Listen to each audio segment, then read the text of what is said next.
como nós tínhamos comentado na semana passada, né? Eu resolvi falar um pouco agora sobre educação emocional para que também os outros temas que a gente for abordando, eles venham aí já agora com essa base de entender como lidar, né, com as emoções da criança, como que eu auxilio ela nessa construção e tudo mais.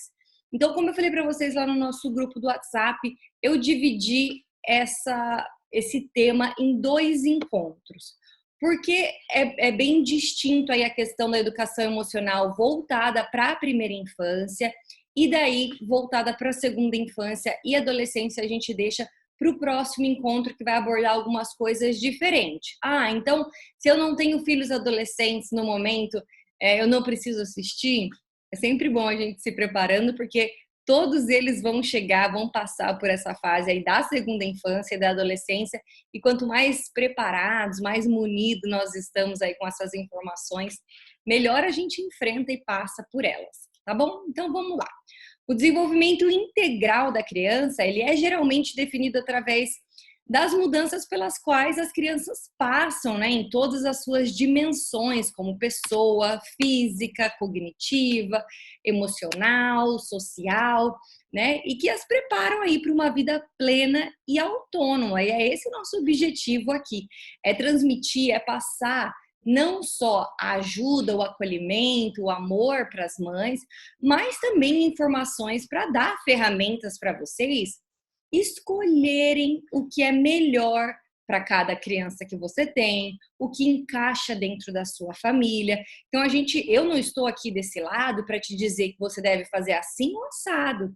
Eu estou aqui para te passar informações científicas, dividir um pouquinho as informações em relação à psicologia, como funciona o cognitivo da criança, como que funciona o lado emocional, o psicológico, essa construção. E daí, com todas essas informações, vocês precisam levar isso agora para o meio familiar no qual você convive e adaptar ele da melhor maneira que se encaixa na sua vida, tá? Toda vez que eu vou buscar aí informações na internet para complementar com dados científicos, que eu faço as minhas pesquisas no Google, eu até fico um pouco preocupada em relação a isso, porque eu vejo muitos profissionais de diferentes áreas palpitando em relação ao emocional, ao psicológico, muitas vezes com uma abordagem bem comercial, querendo te dizer, 5 passos para você moldar a sua criança a ser inteligente emocional. E eu sempre bato nessa tecla aqui com vocês que cada criança é única, cada mãe é única, cada pai é único. Então, a constituição familiar, ela é muito singular. Para eu chegar aqui para vocês e dizer, olha, eu tenho 5 passos para você construir uma criança perfeita, tá? Então, muito cuidado quando vocês leem esses tipos de textos aí pela internet, quando vocês lidam com profissionais que têm soluções milagrosas que servem a mesma receita para todo mundo. E para a gente começar esse bate-papo aqui, é muito importante isso, tá? Eu não estou aqui para rotular nenhuma criança, nunca, eu sempre falo isso para vocês, dentro da psicologia, 1 mais 1 nunca é 2. Essa soma pode dar diferentes números, porque somos mundos diferentes coexistindo ali no mesmo lugar. Então, o que eu vou passar para vocês são informações neurocientíficas e vocês precisam fazer a adaptação do que eu vou falar aqui, que eu vou falar genericamente, você precisa adaptar isso para a sua vida, tá? Caso isso fique difícil a adaptação, Marília, tentei, pensei, mas não consigo adaptar isso para a minha realidade, eu estou com alguma dúvida em relação a esse tema com a minha criança, me mandem mensagem no privado, vem conversar, vem dividir comigo, eu vou tentar ajudar vocês da melhor maneira possível, tá bom? Então, dizendo isso, agora me sinto mais tranquila para a gente começar. Então, nós tendemos a encontrar aí na literatura abundante sobre a maioria desses aspectos do desenvolvimento, né? A gente encontra bastante coisa a respeito da questão física, do cognitivo, né? Nas coisas mais biológicas a gente encontra com maior abundância. No entanto, é menos comum ter informações aí sobre o desenvolvimento emocional, né? Que é um elemento chave, na verdade, para um bom equilíbrio e saúde física também, como a mental. Então, a conexão entre o desenvolvimento emocional, cognitivo e social é clara, né? E também é demonstrado que à medida que o desenvolvimento das crianças progride, as suas reações emocionais, elas também tornam-se cada vez mais complexas, tá? Tanto em sua gênese como em seus sistemas de expressões, por exemplo, e na consciência crescente que acompanha essa criança.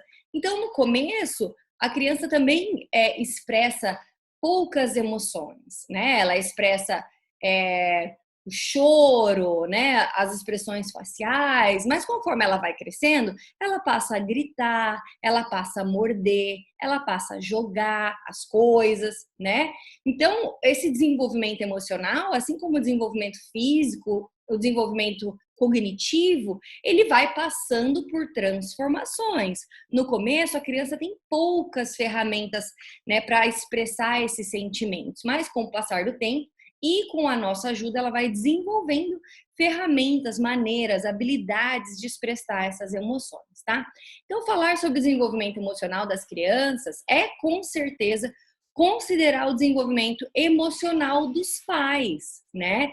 Em primeiro lugar, e em segundo lugar, mas não menos importante, é considerar toda a influência externa a qual essa criança está exposta desde que nasce. Então, no começo, é impossível desvincular, né, o desenvolvimento emocional dos pais com o desenvolvimento emocional das crianças, mesmo porque o bebê, ele está numa simbiose com a mãe.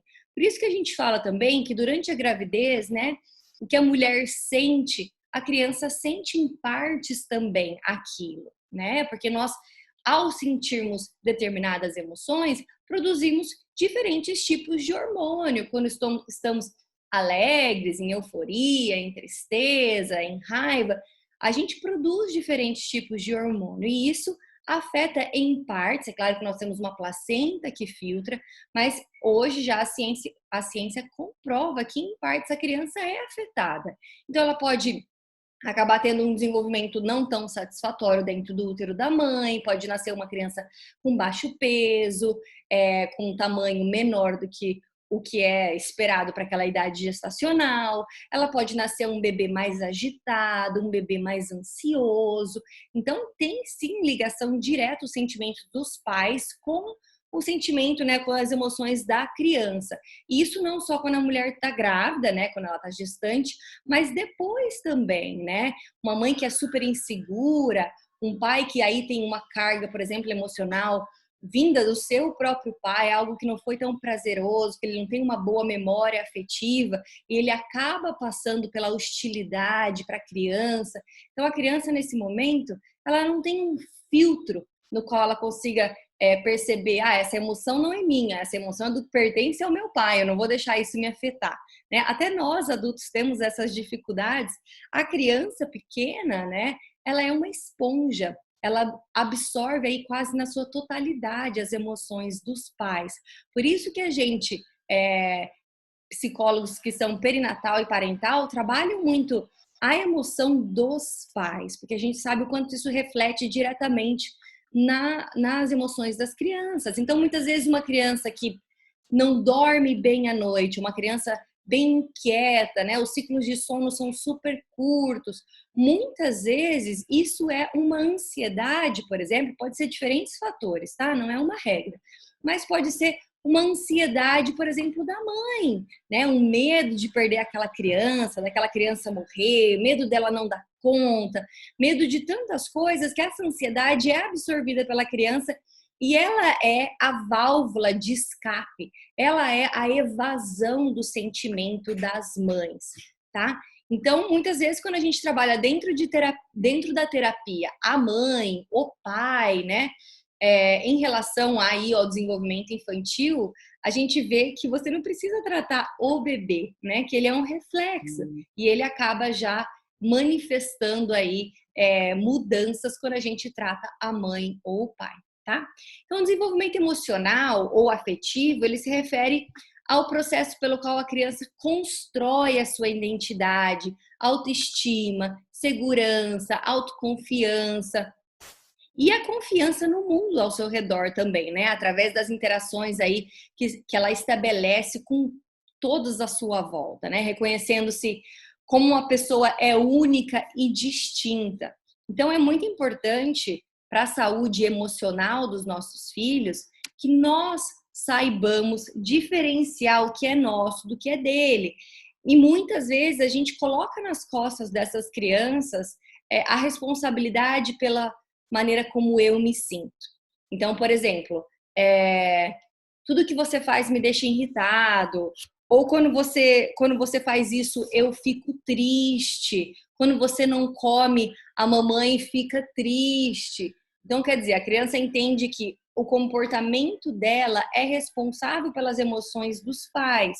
E é um momento no qual a gente precisa refletir a respeito disso, né? Também até nas coisas positivas, que parecem positivas, que a gente diz que você é minha única felicidade, você é o meu único motivo de continuar vivendo.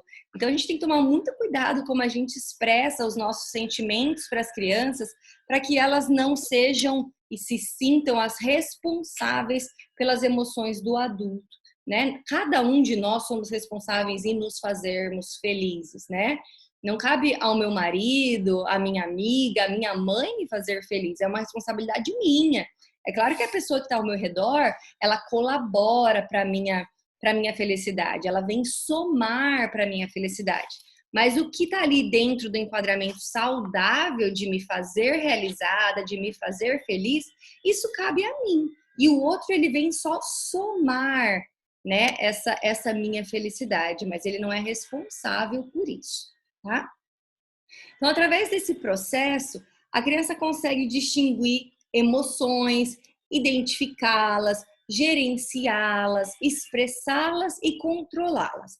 Então, esse é um processo, e é um processo complexo que envolve os aspectos conscientes e inconscientes. Então, por isso que a criança, ao nascer e ali no seu primeiro ano de vida, ela tem pouco ou nenhum controle sobre as suas emoções, tá? Então, ali até o próximo do seu 1 ano, a criança é muito mais reativa às emoções do que conseguir realmente fazer uma distinção do que ela está sentindo, identificar, gerenciar, expressar e, por fim, controlar essas emoções, que é algo que aos pouquinhos a criança vai adquirindo. Eu recebo muitos pais que falam para mim assim: ah, Marília, mas eu já falei para ele, eu explico 1000 vezes que ele não precisa bater, que ele não precisa morder, que ele não precisa fazer birra, e ele não aprende. Lembra que eu falei para vocês que a parte do cérebro que é responsável pelo raciocínio, ele leva anos, né, para estar aí maduro. Então a criança vai adquirindo esse controle pela repetição. Então aquela situação vai acontecer várias vezes, né? Para que a criança, a cada passinho do que aquilo vai acontecendo, ela entenda que, bom, toda vez que eu me sinto com raiva, né? A emoção vem, eu sinto calor, eu sinto vontade de correr, eu sinto vontade de gritar, eu sinto vontade de bater. Mas todas as vezes que isso acontece, a minha mãe, o meu pai, eles repetem sempre aquele pattern, né? Aquela sequência. Minha mãe tá sempre tranquila, ela me pede para respirar, ela pede para que eu pare um momento que eu tô fazendo, que eu preste atenção nos sentimentos que eu estou naquele momento. Então, quer dizer, toda vez que acontece isso, eu reajo assim, mas o meu amparo, ele tem sempre um padrão, né? Eu sou sempre amparada dessa mesma maneira. Logo, eu consigo ir modificando aos poucos como eu reajo àquele sentimento, né? Já que o meu apoio, né, a minha segurança ali, ela não muda, né? Ou se ela muda dentro de um padrão saudável, tá? O calor tá matando hoje, né, gente? Vamos lá. Por isso, é muito importante conhecer os marcos do desenvolvimento emocional, né? Que são, né, aspectos esperados, né, e que são necessidades emocionais que uma criança tem, né, que uma criança pequena aí possui. Por isso mesmo que eu dividi até em 2 bate-papos essa nossa conversa, tá? Porque o adolescente e a criança um pouco mais velha, ela vai reagir de uma outra maneira, levando em consideração que ela já passou por essas fases que a gente vai falar agora. Então, a fim de poder intervir aí de maneira mais rápida, eficaz, dentro de um processo de prevenção e de suporte saudável, né, para essa criança, eu vou falar um pouquinho com vocês a respeito do desenvolvimento emocional da primeira infância, tá? Então, aí no primeiros 12 meses, né, de 0 a 12 meses, a educação emocional, ela começa, na verdade, assim que o bebê nasce, né? No nascimento, o bebê é indefeso, ele é totalmente dependente do ambiente no qual rodeia ele, né? E que ele deve fornecer a ajuda que ele precisa para satisfazer suas necessidades básicas. Então, como é que eu lido com educação emocional nos primeiros meses de um bebê que acabou de nascer? Eu vou satisfazer aos incômodos que ele tem, né, que ele sente nesse começo, mostrando para ele o que é amparo, o que é amor, o que é satisfação, o que é estar bem, que é a diferença do estar incomodado. Então, quando alguém prega aí para vocês que quando o bebê recém-nascido, o bebezinho ali até os seus 3, 4, 5 meses, ele chora, você tem que deixar ele chorando no berço, você tem que deixar ele aprendendo que ele não pode ter colo a todo momento. E realmente a gente está ensinando essa criança que ele não pode contar com esse adulto em todo momento. Você está ensinando sim realmente algo para ele, não que esse algo seja algo 100% saudável, mas você está mostrando para aquela criança que ele não pode contar com esse adulto em tudo que ele precisa, né? E é claro que ao longo da vida a gente vai dando autonomia para que a criança seja capaz de lidar com os seus problemas. Mas a gente está falando de um bebê que ainda não está nem pronto, né? Desenvolvido completamente na sua parte neurológica, em tantos outros órgãos, né? Até os olhinhos a criança nasce aí sem conseguir enxergar na sua plenitude. Então, nesse primeiro momento, eu ensino educação emocional amparando, dando para essa criança o conforto que ela precisa, retirando a dor, retirando o desconforto, né? Então, por exemplo, tá calor, aquela criança chora de calor. Eu deixar ela chorando de calor para que ela entenda que calor é assim mesmo. Todo ano faz calor, tem que passar pelo calor, pode chorar. Eu não ensino essa criança o amparo emocional no sentido de eu não sei como me satisfazer, né? Eu não sei como sanar esse calor, mas eu tenho um adulto que cuida de mim, né? Que provê para mim e ele o faz. Quando a criança está um pouco maior, a gente vai ensinando para ela que ao chorar por calor, né, a gente tem um lugar onde pega água que é acessível para essa criança, ou ela tem uma garrafinha de água no qual ela pode tomar, se refrescar. Aí sim eu vou ensinando para ela, olha, quando você está assim, irritadinho, sentindo que está suando, olha o seu corpinho como ele está suando. É porque você está com calor. Sabe como a gente alivia esse calor? A gente bebe água, a gente pode comprar até um lequezinho, ou aqueles ventiladorzinhos pequenininhos que tem até feitos com cuidado para criança, que a hélice é bem molinha, até na Flying Tiger tem esses ventiladorzinhos, que você pode ensinar a criança assim a usar aquilo, né, dependendo da idade e do desenvolvimento que ela tá. Então, enquanto a criança não é capaz, né, porque ela não tem um corpo biológico capaz de saciar as suas necessidades emocionais, físicas, enfim, o adulto precisa prover isso para ela, para que ela consiga constituir aí o começo da sua educação emocional saudavelmente, tá? Então, eu não preciso ficar sofrendo, né? Tem alguém que me sacia, que melhora a situação que eu tô. Então, o sofrimento, ele não é algo que eu não posso sair dele. O sofrimento, ele é mutável. Eu posso transformar algo que não está bom em algo melhor, né? Mas para isso eu preciso que primeiramente um adulto me mostre como isso é feito, tá? E depois, conforme a criança for crescendo, isso vai melhorando. Então, quais são essas necessidades básicas aí no começo? É a proteção contra o perigo, né, relacionado à vida e à saúde, são os cuidados básicos com alimentação, higiene, sono e etc. O estabelecimento de vínculos afetivos com alguns adultos, né? A exploração aí do seu ambiente físico e social e o relacionamento com objetos e pessoas. Nesse estabelecimento de vínculo afetivo, é também no primeiro ano da criança que, através do carinho, do toque, é através do olhar, é através do beijo, que eu vou mostrando para essa criança sentimentos, né? O que é amar? A criança não nasce sabendo amar, ela aprende, né? Assim como ela tem que aprender a dormir, ela tem que aprender a comer, ela também aprende a amar, tá? E ela aprende através do exemplo. Muitas vezes as pessoas se questionam assim: ah, mas por que que essa pessoa não sai desse relacionamento abusivo, né? Como que ela pode viver com essa pessoa que maltrata ela, com essa pessoa que não valoriza quem ela é? E os nossos relacionamentos futuros, eles têm como base o nosso amor primário, que é a mãe e o pai. É como eu fui amado primeiramente, que eu depois vou filtrar quem eu aceito me amar ou não, qual tipo de amor eu aceito, qual respeito e limite eu aceito em outros relacionamentos. Então, isso é aprendido dentro de casa, pelo amor primário, pelo primeiro exemplo que me vem.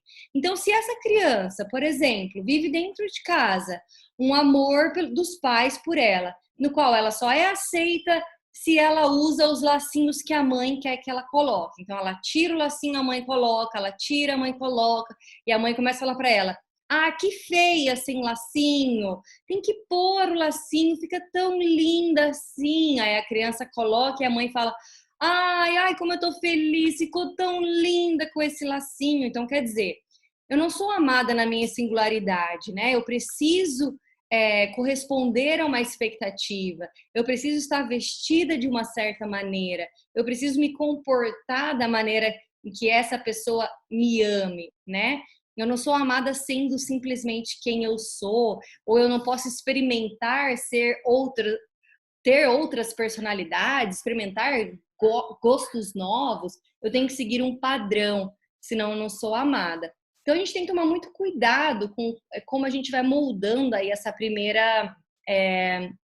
esse primeiro amor, né? Como a gente vai passando para a criança as emoções, os sentimentos, tá? Então a capacidade de responder emocionalmente, ela já está presente nos recém-nascidos, né? E o primeiro sinal do comportamento emocional, ela é a excitação geral, né? Devido à forte estimulação, por exemplo.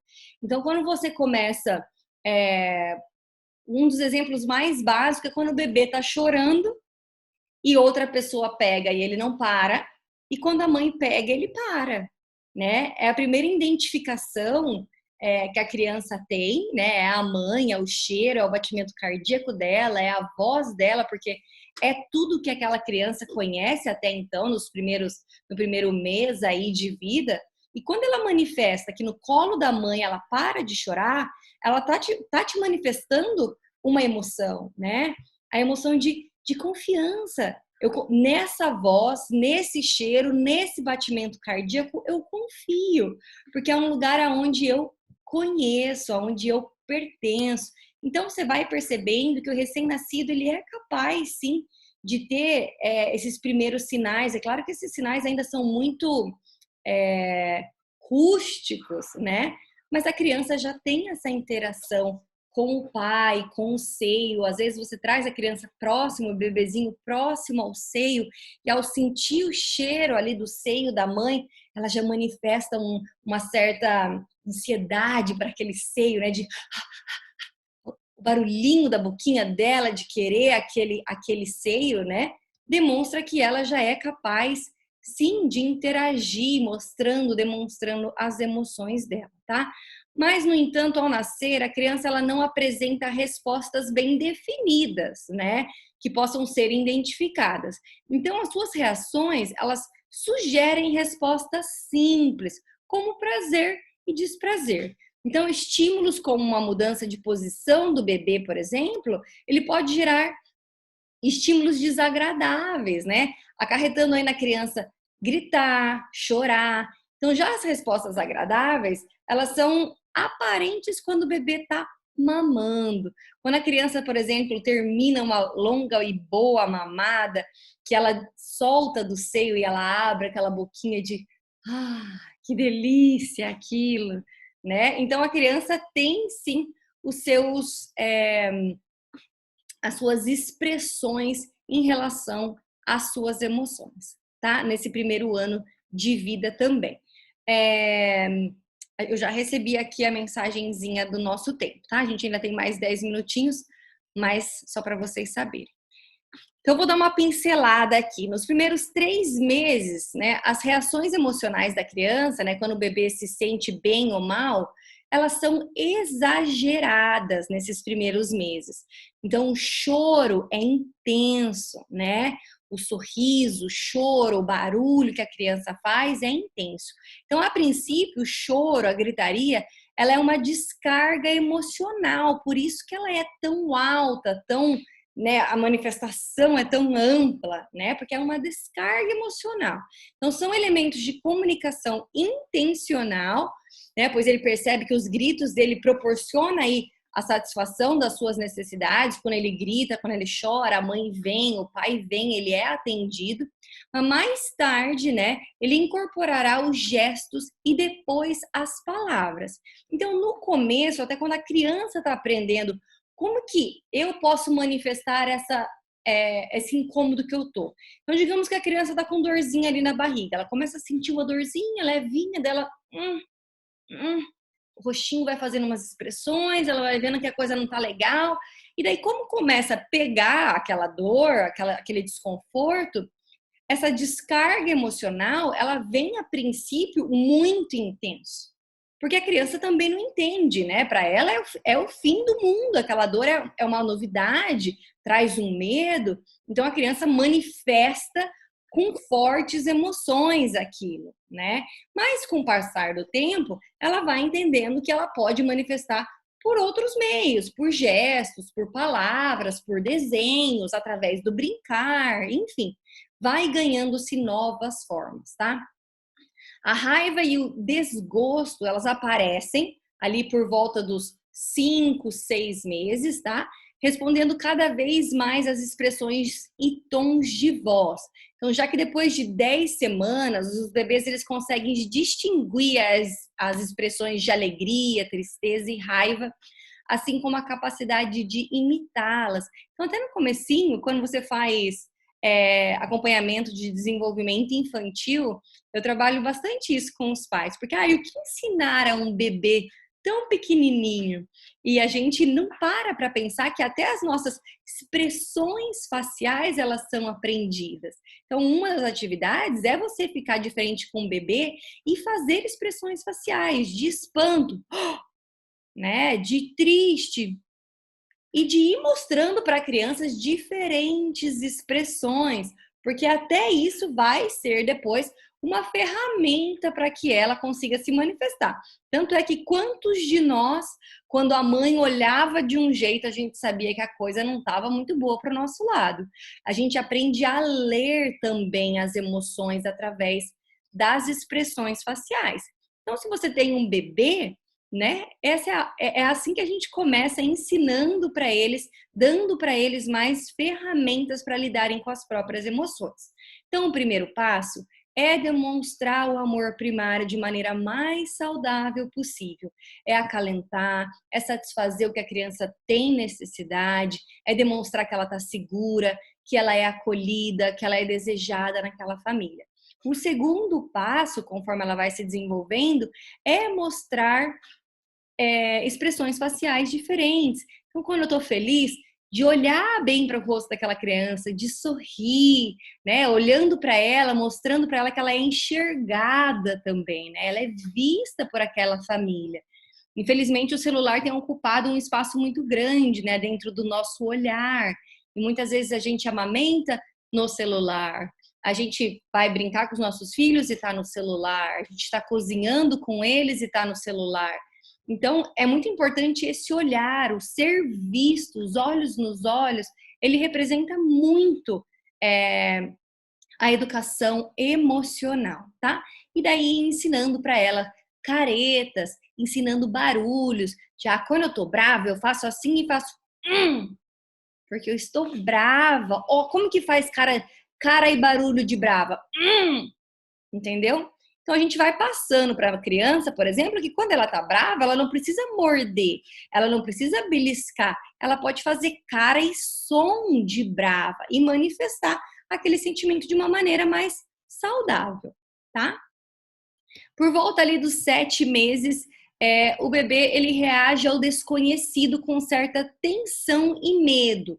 Então, como a criança dessa idade já é capaz de memorizar os objetos e pessoas, ele ficará feliz em ver rostos familiares e, de maneira complementar, ele sentirá medo na presença de adultos e estranhos. E aí, muito cuidado com essa fase. Pela questão de, meu filho não vai com os outros, não cumprimenta, quando tem alguém diferente, ela é estranha. E tem muitos pais que forçam muito esse contato. Abraça o tio, ou vai lá dar beijo na madrinha, e a criança não quer naquele momento, né? Nunca forçar a criança a fazer, principalmente em questão de contato físico. A gente já falou sobre isso em relação à educação sexual infantil, né? No nosso encontro a gente falou sobre isso.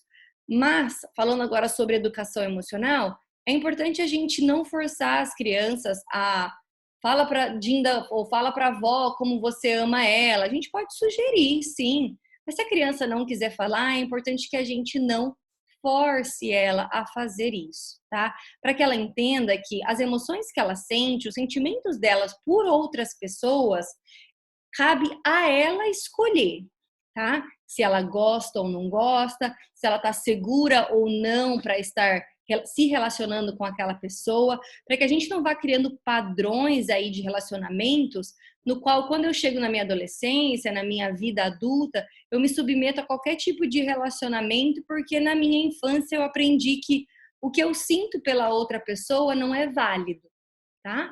Então é nesse sentido que a gente precisa tomar muito cuidado. Marília, mas quando chega num lugar, eu não posso falar para ela cumprimentar? Pode, fala, olha como a mamãe vai cumprimentar tal pessoa. E você cumprimenta e tudo mais. Se a criança não quer, a gente traz uma segunda opção. Então dá um oi de longe, né? Você pode só falar oi, então fala oi, tudo bem? Né? A gente não precisa abraçar e beijar, né? Encostar ou dizer que ama aquela pessoa. Fala que ama a vovó.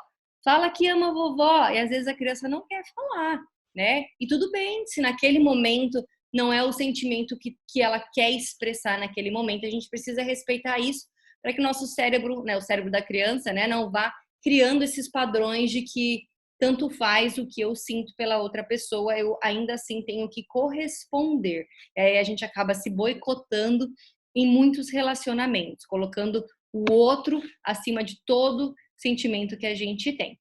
Mas vamos continuar então. Vamos lá.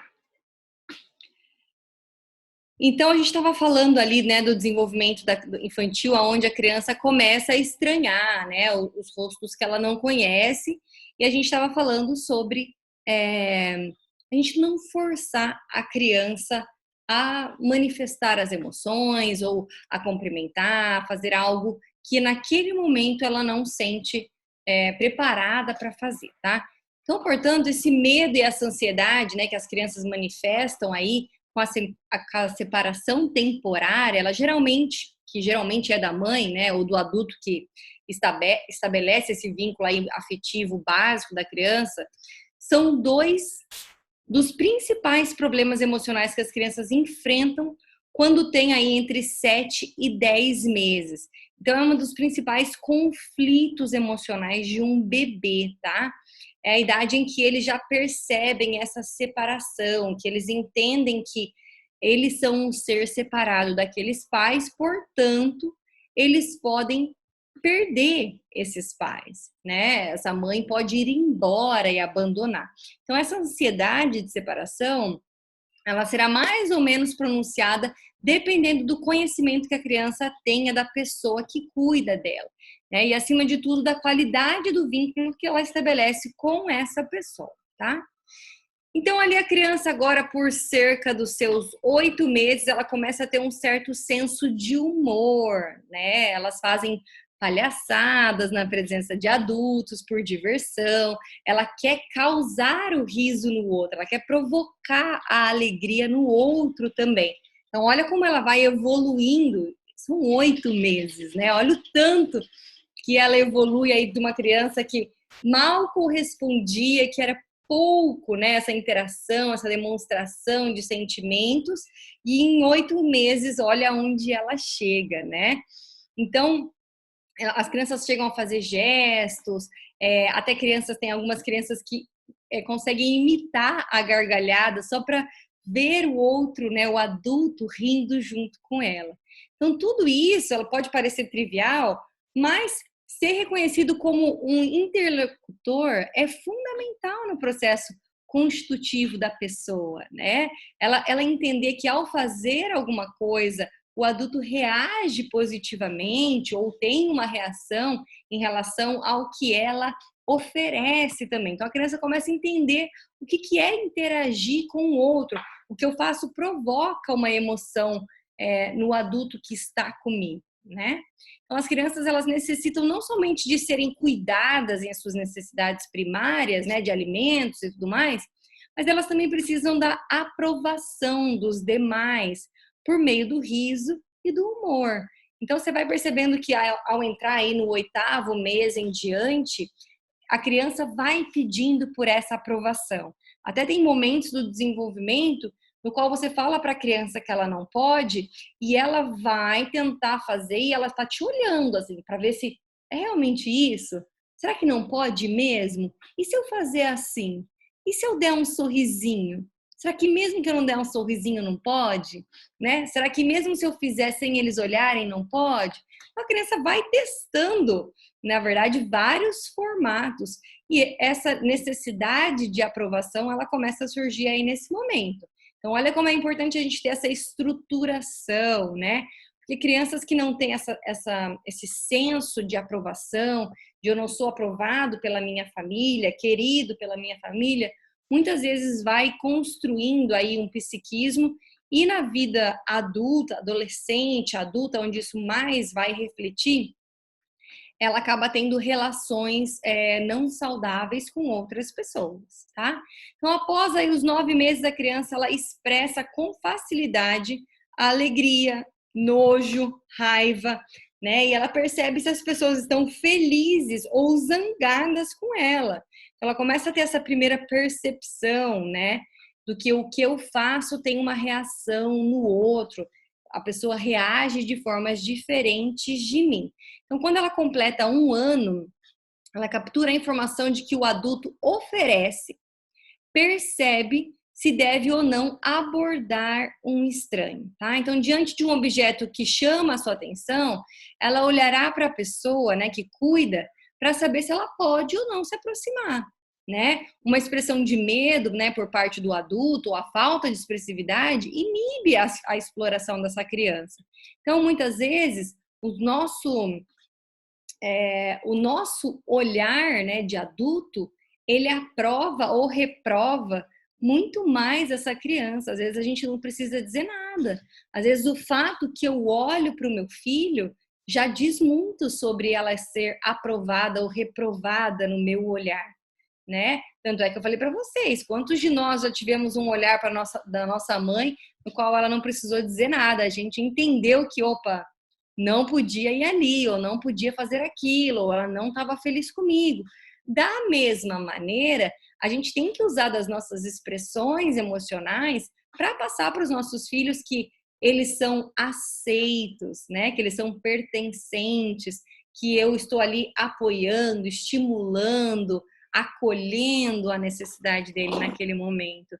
Então, de quando ela faz algo, por exemplo, que é positivo, né? A gente também não pode só se manifestar quando algo não está legal, quando você não aprova, quando você não quer que aquilo aconteça, né? A criança precisa sentir que em ambos os casos existe uma reação.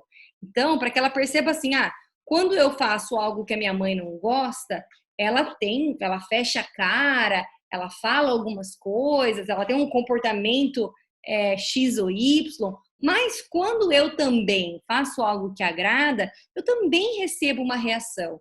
Porque muitas vezes o comportamento que a gente quer extinguir, eu não gosto, não quero que a criança, ou não é saudável que a criança faça, tenha determinados comportamentos, só que é a única maneira no qual a criança recebe a minha atenção, ainda que essa atenção ela não seja positiva, ela seja uma atenção de bronca, de reprovação, mas é uma atenção, eu olhei para aquela criança, né? Muitas vezes a criança permanece fazendo aquela atividade ou aquele comportamento que eu quero extinguir, porque é a única maneira no qual ela recebe a minha atenção. Quando ela faz algo bom, algo positivo, algo saudável, eu não me manifesto. Então, quer dizer, para uma criança que busca essa aprovação, esse olhar, essa aceitação, para ela é muito melhor ter o olhar, a reprovação do meu pai, mas saber que eu recebi aquele olhar, ele me viu, eu fui enxergado, né, como pessoa, do que não ter nada. Então, por isso que eu falo muito para os pais, a gente quer manter os comportamentos positivos, então, para isso, a gente precisa dar a esses comportamentos positivos a nossa emoção. Ainda que você não fale nada, tá? A gente não precisa ficar fazendo o overloading, que a gente chama em inglês, como é que fala? De aprovação. Eu não preciso ficar falando o tempo todo, ai, como você é maravilhosa, muito bem, você conseguiu. Muitas vezes é aqui, ó, é olhar e sorrir. De olhar para essa criança e ela ver no seu rosto de que meus pais estão satisfeitos, né? Eles aprovam o que eu estou fazendo. A gente não precisa usar sempre só das frases de afirmação, né? A gente pode e deve olhar, né? O nosso olhar diz muito, constrói muito aí um psiquismo mais saudável, de pertencimento, né? De aprovação. Tudo bem? Então, prosseguindo aqui. Quando completa 1 ano, né, a captura de informação, né, que o adulto oferece, percebe-se se deve ou não abordar um estranho. Então, a criança ela começa, na relação com o adulto, né, pai e mãe, ela começa a construir a sua percepção do mundo ao redor dela. Então, por exemplo, se dentro da minha família eu tenho uma mãe que é acolhedora, mas eu tenho um pai que é muito rígido, na minha constituição, os homens se tornam seres que são rígidos. Então, eu vou ter mais dificuldade de interagir, de me relacionar com homens ali na primeira parte da minha vida, ou se eu não conseguir resolver isso em toda a minha vida, mas eu vou criando aí um modelo para essa criança de como é o mundo lá fora, como esses adultos são, o que eles representam, né? Então, por exemplo, uma avó. A minha avó foi muito dura, a minha avó não deixava fazer nada, na casa dela não podia tocar em nada. Então, a criança vai associando aquela imagem daquele adulto mais velho, com certas características, e relaciona aquela figura a um determinado comportamento. Com o passar do tempo, a gente vai conhecendo outros adultos que têm as mesmas características físicas, mas reagem de maneiras diferentes, a gente vai conseguindo desconstruir essa percepção. Mas, por hora, nessa primeira infância, é assim que a criança vê o mundo, tá? Então, os bebês, eles brincam mais quando os rostos dos cuidadores expressam alegria, por exemplo, né? Quando expressam tristeza, eles não brincam tanto e desviam muito o olhar.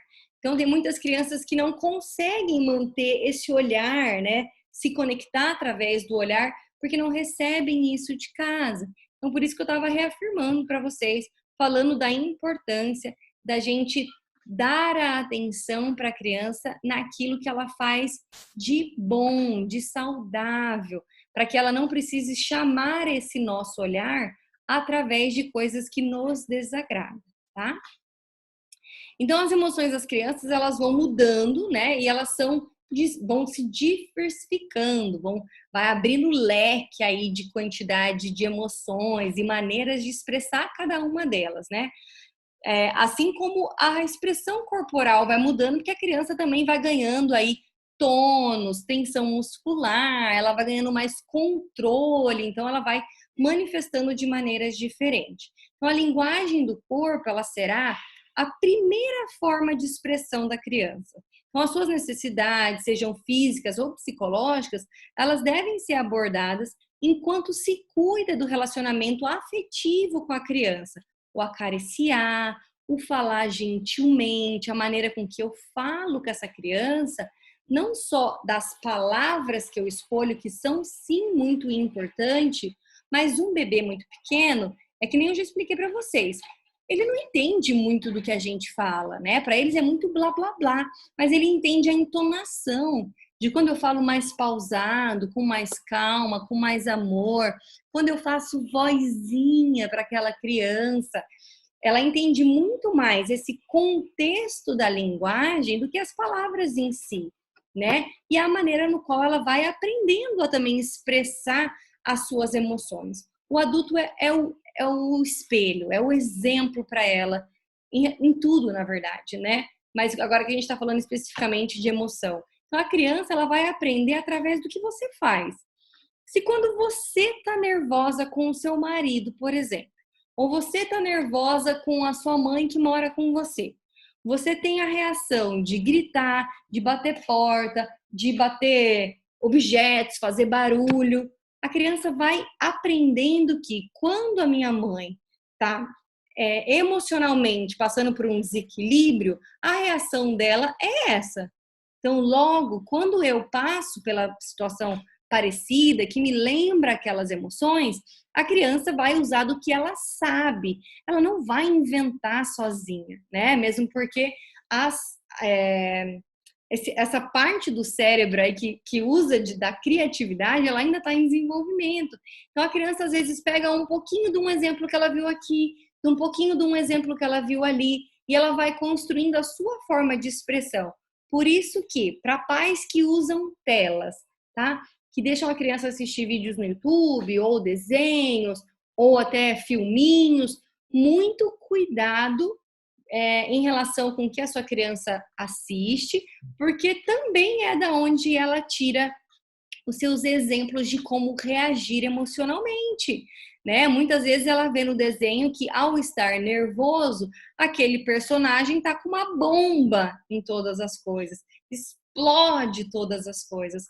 Logo, quando ela também tá nervosa, a reação dela é explosiva. Então, muito cuidado com os exemplos que nós damos. E lá no comecinho do nosso dia hoje, eu comecei falando para vocês como não tem como desatrelar, né, as emoções dos pais com as das crianças. E isso fala muito a respeito, né, de como a gente se comporta, não só em relação à criança, como eu reajo à criança, mas como eu reajo em várias outras coisas da minha casa, né? Quando eu tô nervosa, quando eu estou triste, quando eu tô triste, eu vejo a minha mãe, ela abre a geladeira e come um monte de coisa quando ela tá triste. Né? Normalmente, essa criança ela acaba desenvolvendo os mesmos hábitos que esse adulto, tá? Então, o bebê ele expressa o seu temperamento desde os primeiros dias de vida, só recapitulando aqui, tá? A frequência e a velocidade com que eles recebem as respostas e os seus sinais de desequilíbrios, tanto físico quanto os emocionais, informam eles sobre o mundo ao seu redor. Então, eu vivo num mundo calmo, eu vivo num mundo hostil, eu vivo num mundo em que é inseguro, eu não sei o que vai acontecer daqui a pouco. Então, tudo isso vai influenciando na maneira como a criança lida com as suas próprias emoções, vai influenciando como ela sente, né? Uma coisa é uma criança no qual ela vive num ambiente em que a comida é escassa, em que há violência doméstica, em que há desrespeito, bate-boca entre os pais, tem toda aquela tensão no ar. Então, uma criança que se desenvolve nesse meio, obviamente será influenciada por ele. As suas emoções serão moldadas por ele. A gente não vai ter uma criança Buda no meio de um lar onde todo mundo é agitado, onde os familiares estão brigando o tempo todo. A gente pode não ter uma criança explosiva, mas a gente provavelmente terá uma criança ansiosa, uma criança temerosa. Então, o ambiente no qual essa criança também está inserida vai fazer com que ela molde aí o que ela sente e como ela reage a esses sentimentos. Tudo bem? Por isso que muitas vezes a gente tem que parar, dar um passo para fora do ambiente no qual a gente convive e reavaliar.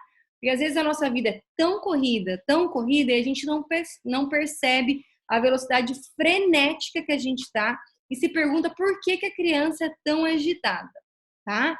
Sendo que os próprios pais não têm um momento ali de meditação, não tem um momento de fazer nada, de agora a gente senta e relaxa, agora a gente escuta uma música para acalmar, agora a gente toma um banho tranquilo, né?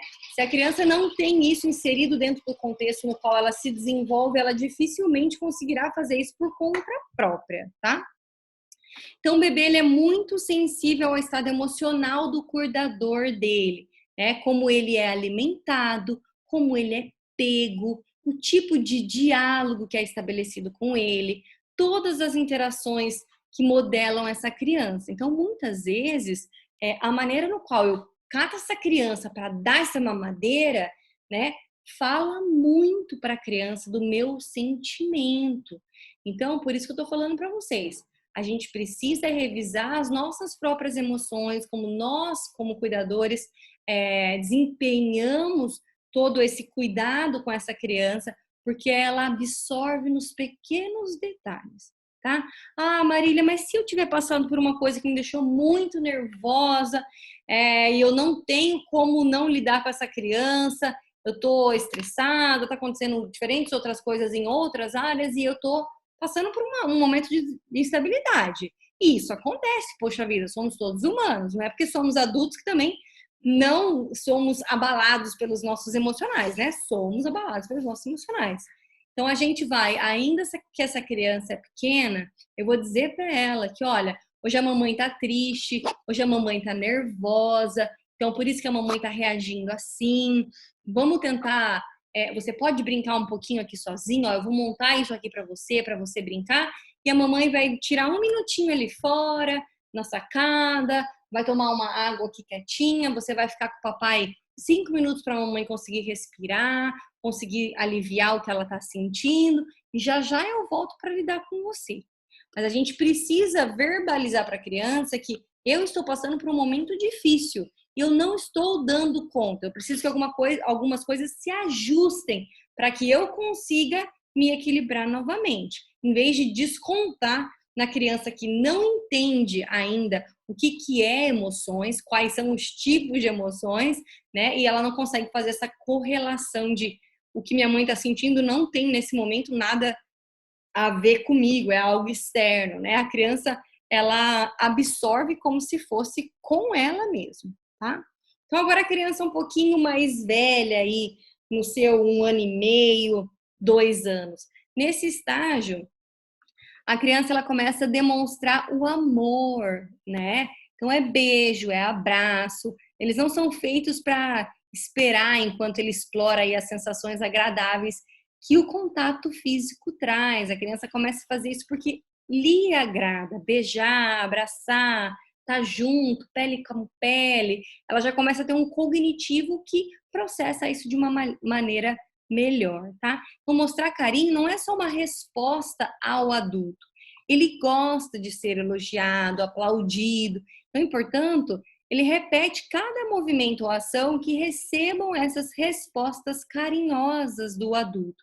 Então, a criança começa a fazer coisas com a intenção de receber essas emoções, esses sentimentos que para ela é agradável, tá? Então, tudo isso encoraja a praticar as suas novas habilidades, né? Até que ele domine elas por completo. Mas vocês também vão testemunhar, provavelmente, nessa fase, as expressões negativas, né? Porque somos feitos de ambas, né?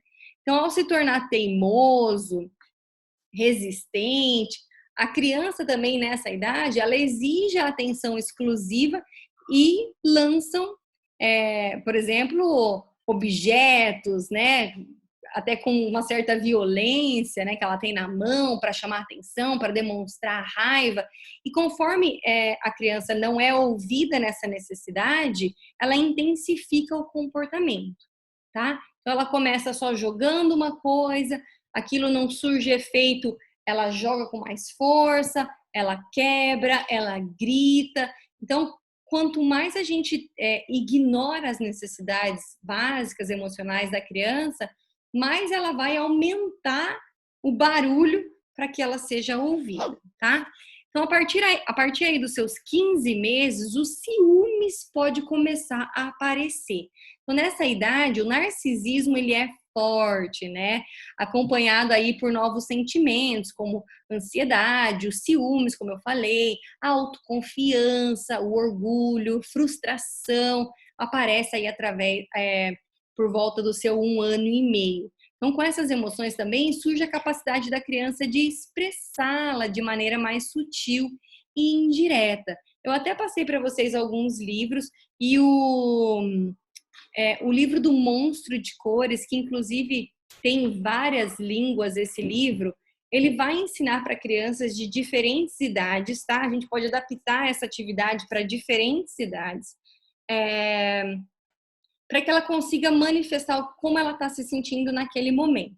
Então, tem lugares que, por exemplo, a mãe pega uma cartolina, coloca lá as bolinhas, recorta papel das cores do livro, então vai ter lá o vermelho de raiva, o azul de tristeza, o preto de medo, e a criança cola ali naquele cartaz, né, com um durex, sei lá, qualquer outra coisa, cola ali naquele cartaz para manifestar como ela está se sentindo.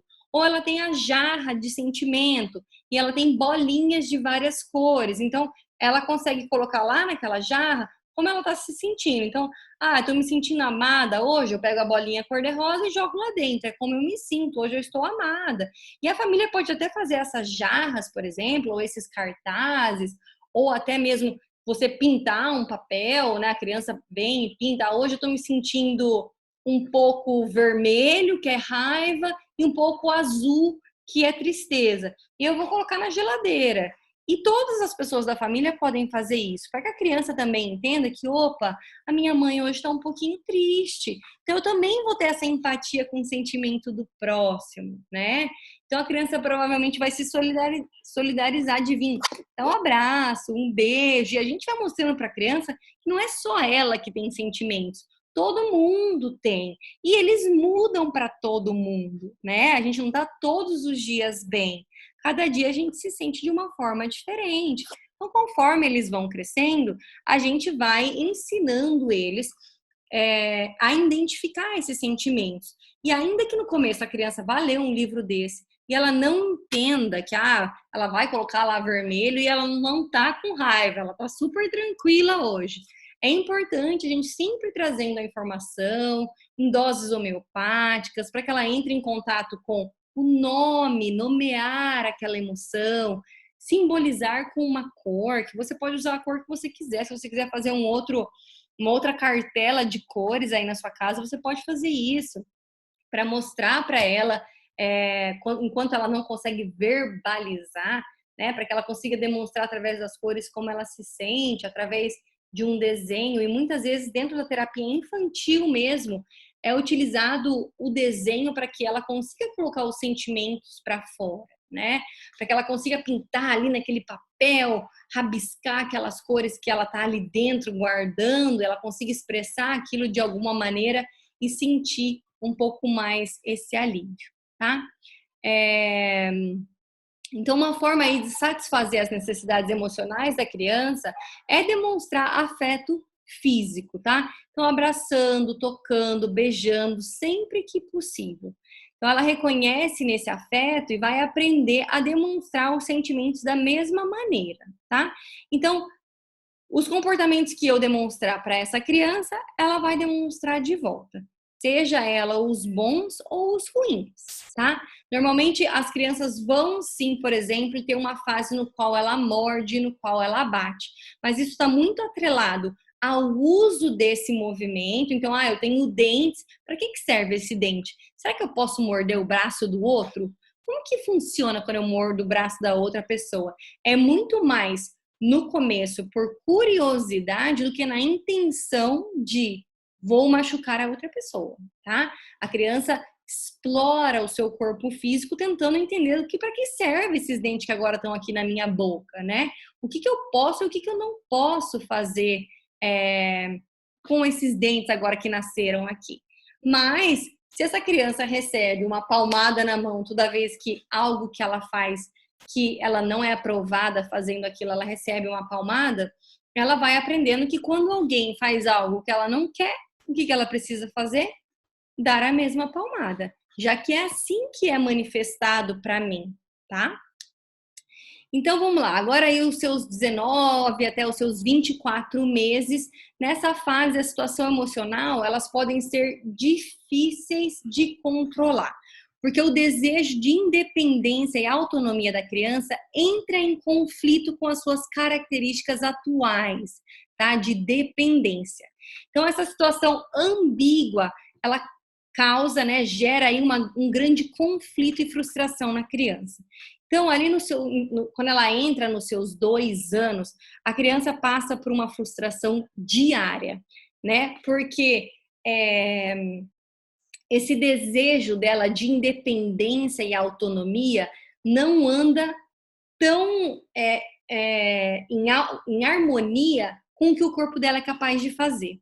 Então, dentro da cabecinha dela, ela acredita já ser capaz de fazer um monte de coisa sozinha, mas o corpo não corresponde, né? As habilidades físicas dela não correspondem a esse desejo de eu consigo fazer, eu faço sozinho. E você vai pegar uma criança nessa fase no qual, quando alguém tenta fazer alguma coisa para ela, aí que ela se irrita mesmo. É ela que quer fazer.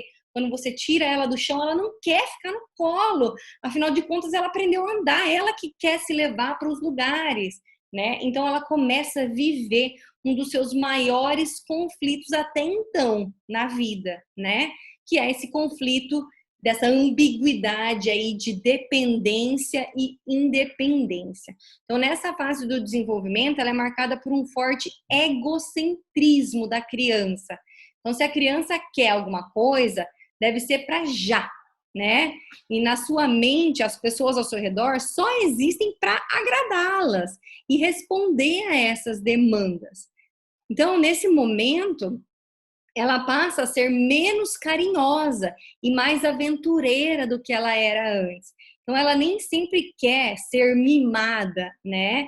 E quando ela já foi mimada bastante, ela avisa que ela não quer mais beijo, ela não quer mais abraço, né? Ela quer fazer por si só, ou quando ela quer algo, ela aponta e ela quer que o adulto, naquele momento, faça o que ela bem está pedindo.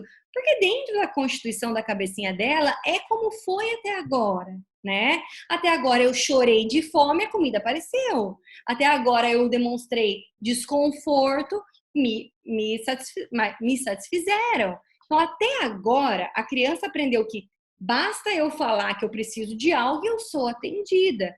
Só que nesse momento a gente começa, né, na verdade, a gente vai vindo lentamente, fazendo esse processo de que, olha, é uma interação, a gente não está aqui só para te servir.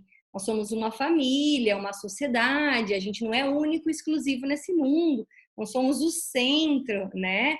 Então a gente vai trabalhando com essa criança e é uma fase bem desafiadora para a própria criança, inclusive, porque agora ela está mudando um padrão que até agora foi desse jeito, mas eu estou percebendo que nem tudo que eu quero acontece na hora e do jeito que eu quero. Então, ela vai lidando com essa frustração, ela se sente independente, ela deseja a independência, mas o corpinho dela não responde a isso da mesma maneira no qual ela quer essa independência. Então, você imagina agora, se coloca no lugar dessa criança e pensa o quanto isso é frustrante, é algo que é frustrante o tempo todo, em tudo que ela faz. Por isso que eu falo muito para os pais que fazem o acompanhamento de desenvolvimento infantil comigo, que a gente precisa introduzir eles no sistema social do lar. Então, a gente vai montar uma salada para almoçar, a criança na banqueta, de frente com o balcão, com onde você faz a sua comida, ajudando, ainda que seja, vamos lavar a cenoura, vamos lavar o tomatinho, para que ela entenda que ela também contribui, ela também serve as outras pessoas que estão ali naquela casa, né? Nem tudo vem a ela só, mas ela também dá um pouco de si para essa família, tá? Então, nessa fase, já que sabe que ela é um ser independente e diferente dos pais, né? Ela entendeu isso, que ela é uma pessoa e os pais é outra, ela vai sempre provar os limites de quem a cerca. Ela quer saber até onde ela vai. E daí, nessa fase, você vai imaginar a criança com um daqueles elastiquinhos de dinheiro, como se ela estivesse ao centro e o elastiquinho estivesse em volta. E ela vai empurrar esse elastiquinho para entender até onde isso vai. Mas, ai, Marília, como que eu faço para ela não empurrar esse elastiquinho? Ela precisa fazer isso. É importante que a criança entenda que ela tem um espaço até onde ela pode ir, para que ela não seja um adulto que fique naquele mesmo ponto e não queira nunca crescer, não queira nunca evoluir, não queira nunca ser melhor, não queira buscar por mais. E para isso ela precisa aprender agora na infância, de que, olha, até aqui dá para ir um pouco mais. Olha, então vou experimentar o que dá para fazer aqui nessa área nova que eu descobri que eu posso, né? Opa, aqui não vai tanto. Mas será que não vai mesmo? Calma lá. Deixa eu tentar mais uma vez. Deixa eu tentar com a minha mãe. Deixa eu ver com a minha avó. E com meu pai? Todo mundo é o mesmo limite? Como que isso funciona? A criança não faz por maldade. Ela não faz isso porque eu vou testar minha mãe até ela se estressar. Não é essa a ideia. É a ideia até onde eu posso explorar esse mundo, né? Tem certeza que eu não posso mesmo? E a gente, como adulto, tem que muitas vezes se perguntar: será que não pode mesmo? Porque às vezes assim, meu filho não pode brincar de tinta em casa, porque vai se sujar. Será que não pode brincar? E se a gente forrar as coisas de papéis? Se a gente levar essa tinta lá para um gramado lá fora, será que não pode mesmo brincar de tinta? A gente precisa se questionar também nessas barreiras que a gente coloca, porque às vezes muitas delas não são nem nossas, né? Às vezes foi uma avó que proibiu que filho meu não pode isso, e daí esse filho acabou fazendo isso para o próprio filho, e assim a gente vai vindo com algumas regras estabelecidas que nem a gente entende porque elas estão lá. Então, a gente precisa se questionar, viver essa vida um pouco mais reflexiva e consciente, como eu sempre falo para vocês, tá? Só para eu conseguir concluir aqui antes da gente terminar o nosso bate-papo. Depois ali dos seus...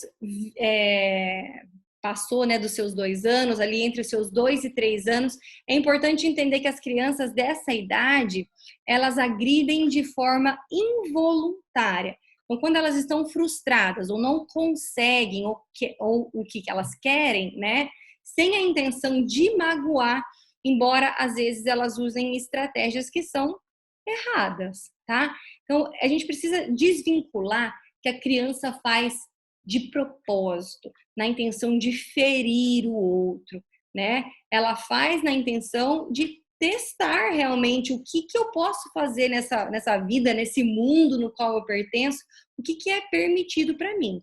Então, elas já podem prever aí as reações dos outros, né? Nessa idade de 3 anos até os seus 4, 5 anos, ela consegue prever, né, as reações dos outros em virtude aí dessa capacidade de imaginação. Agora a criança consegue imaginar, ela consegue pensar no que é o amanhã, o que é daqui uma semana. Então ela começa a ter uma parte do seu cérebro mais evoluída também, tá? Então as experiências emocionais, elas tendem a ser mais curtas e menos frequentes à medida que ela se aproxima aí dos seus 3 anos, 3 anos e meio. Então, se antes ela fazia um barulhão para conseguir uma coisa pequenininha, agora ela entende que ela não precisa exagerar, que basta ela falar da maneira X ou se expressar da maneira Y, e isso vai sendo moldado pelos pais, né? Ela consegue aquilo que ela precisa também. Então, é importante transmitir aí a empatia com relação aos seus sentimentos e, a partir daí, ensiná-la a controlar as suas emoções, né? A fim de desenvolver uma capacidade emocional mais equilibrada. E para isso a gente pode usar vários instrumentos, inclusive musicais, tá? Então, às vezes quando a criança tá tá se sentindo ansiosa, tá com raiva, tá estressada, tem, não sei na verdade, em inglês se chama squish toy, mas no Brasil a gente até fazia isso com bexiga, que você colocava farinha dentro da bexiga e ele é um brinquedo de apertar, quase que como se fosse uma massinha. Aqui tem vários tipos de squish toys. E eu posso mandar para vocês o link já já lá no nosso grupo, no qual ajuda a criança a baixar as emoções estressoras daquele momento. Então, no momento que a criança está irritada, está estressada, está brava com alguma coisa, a gente para, vou te dar agora um brinquedo para você manusear esse brinquedo agora, enquanto você vai se acalmando. Quando você se acalmar, a gente conversa ou você volta a fazer o que você estava fazendo. Porque, às vezes, a criança está agitada, né? Ela tá correndo, tá brincando com um monte de coisa, tá fazendo 1000 coisas ao mesmo tempo e ela vai deixando o cérebro dela mais agitado. Então, para que ela não chegue a um momento de frustração, por exemplo, eu preciso, antes de estourar, eu preciso trazer ela pro vamos se acalmar um pouco. E eu mando daí para vocês o link aí desses brinquedos no quais vocês podem utilizar para ajudar o controle emocional da criança, tá? Então, portanto, aí nessa fase, elas sentem a necessidade de exibir diante do adulto, né? Mostrar para o adulto que ela tem valor, que ela é inteligente, que ela é aceita, que ela é uma criança boa. Então, as regras impostas, elas são externas às suas consciências, né, para a criança. Então, a criança, geralmente, ela não entende a necessidade e a lógica da regra, tá? Elas respeitam porque vem das pessoas que elas respeitam e confiam. A criança não entende a regra pela regra. Ela respeita a regra pelo adulto que ela tem. E daí a gente pode auxiliar essa criança a respeitar essa regra pelo amor ou pela dor. E ambas têm consequências positivas e negativas, tá?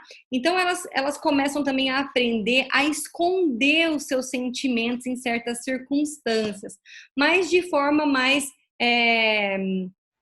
semi-automática, talvez, aí sobre uma pressão de um adulto. Então, quando a gente poda a emoção dessa criança de forma muito bruta, ela começa a